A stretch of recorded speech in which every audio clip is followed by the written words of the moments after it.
By the 1980s, the economic divide between the East and the West had become impossible to ignore. Capitalist economies were experiencing rapid growth in wealth, innovation, and production. But behind the Iron Curtain, centralized command economies, where the government planned every single aspect of industry, were suffocating under their own inefficiency. On the ground, this stagnation meant hours spent standing in freezing streets just to secure bread or toilet paper. The systemic failure to provide basic goods was a daily fact of life for millions of people. This created a dilemma for authoritarian leaders. The leadership knew they had to modernize their economies to survive on the global stage, but their entire power structure relied on absolute, inflexible central control. Looking at this map of the 1980s communist bloc, we can see three distinct regimes that faced this crisis. The sprawling empire of the Soviet Union, the Balkan Federation of Yugoslavia, and the isolated peninsula of North Korea. Each regime chose an entirely different path to try and solve their economic decay. These three nations were forced to gamble. They had to decide if they could fix a broken system without losing their absolute grip on power. The results of those gambles would redraw the map of the world. In 1985, a new generation of leadership took power. Mikhail Gorbachev realized the Soviet Union's command bureaucratic system was doomed to fail unless it underwent a total restructuring. To encourage innovation and save the economy, he introduced a policy called glasnost, or openness. The state granted freedom of speech and lifted heavy press censorship, hoping a freer society would lead to a more efficient, modern communist state. But lifting censorship had a consequence the leadership didn't anticipate. By removing the constant terror of the secret police, citizens and fringe republics lost their fear of the state. They used their new voices to publicly criticize the central government, airing decades of repressed anger. This vocal defiance spread quickly to satellite states like Poland and East Germany. When the protesters realized the Soviet military was no longer going to roll in with tanks to crush dissent, the central authority collapsed. Civilians physically dismantled the Iron Curtain themselves, tearing down the borders piece by piece. Hardliners in the Soviet military eventually tried to forcefully reclaim control with a coup in 1991, but the spell was broken. The population simply refused to submit to the tanks, stepping out into the streets to form human barricades.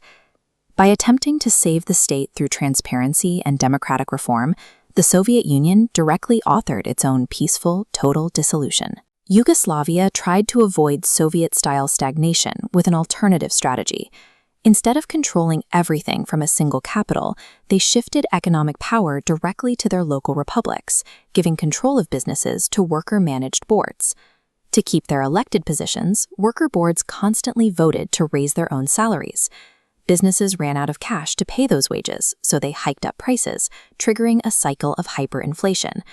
Trying to stop the bleeding, the federal state printed money and took on crushing debt, eventually bankrupting itself entirely. Without a functioning central government, the 6 individual republics were left isolated. This economic collapse created a total power vacuum. Leaders like Serbia's Slobodan Milosevic exploited the chaos. With the unifying identity of a socialist state gone, he replaced it with weaponized ethnic nationalism. Stripped of a strong federal buffer and divided by suddenly volatile borders, the republics turned on each other. The region descended into a devastating, multi-year ethnic war, filled with mass graves and shattered cities. Yugoslavia tried to fix its economy by decentralizing power, but that very reform destroyed the federal glue holding its diverse ethnicities together, turning an economic fix into violent fragmentation. Halfway across the world, North Korea watched all of this happen. After the USSR collapsed, China pulled back its funding, and North Korea suffered total isolation. The Kim regime looked at the shattered remains of the Soviet Union and the burning cities of Yugoslavia and learned a lesson. They concluded that opening a country to the outside world inevitably equals regime death. So they took the exact opposite approach. Instead of liberalizing their economy to stop the starvation of their people, the government doubled down on absolute control. They adopted a policy called Songun, or military first, prioritizing the survival of the armed forces over feeding the population.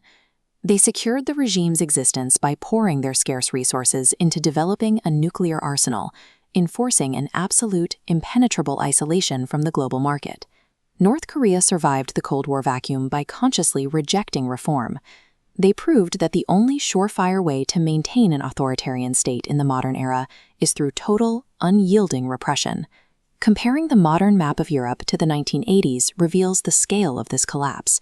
The Soviet Union fractured into 15 independent nations, and Yugoslavia split into 7. Contrast that shattered map with the Korean peninsula, where the border remains rigidly frozen exactly where it was drawn decades ago. There is a common assumption that democratization and economic reform are universally healing processes.